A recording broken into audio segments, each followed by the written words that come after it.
Hello friends, today I'm just going to remind you of the very word of God.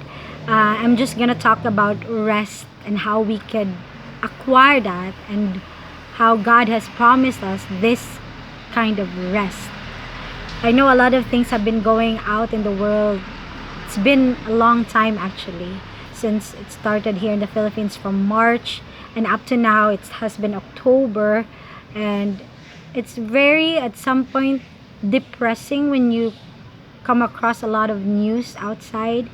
There are a lot of people who have died of COVID, but there are also a lot of people who died because of depression and have a lot of problems lately. And all of us are we just want to rest. We just want to take a break and be refreshed in whatever circumstances we are in right now. And God has promised us that in Hebrews 4:11, he said, "Let us labor therefore to enter into that rest, lest any man fall after the same example of unbelief." So here, we know that rest is not just about sleeping. It's not just about not doing anything, because at the end of the day you might be sleeping, but when you wake up you still feel tired. You still don't feel like doing anything, and it is a very tiresome situation wherein you are just tired of everything. But here God is saying there is this rest, and we as a Christian, we are to labor into that rest. So what is the first labor we have to do? First is that build your faith up in the Lord.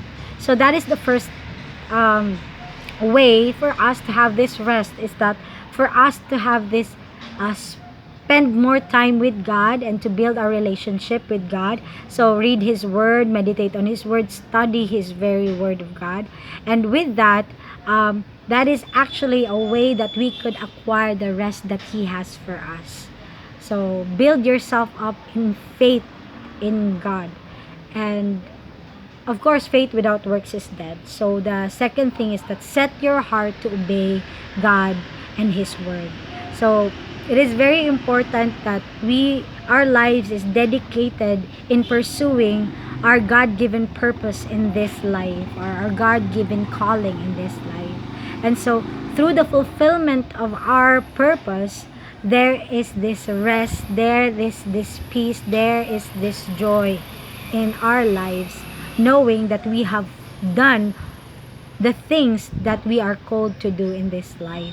Because at the end of the day, church, God is our rest. So what kind of labor we have to do in order to enter into the rest? Build your faith, obey God. So those are the things that you have to do in order to acquire that rest that God has promised for us. So have a blessed day, and always remember, it is God who is our rest. Have a blessed day.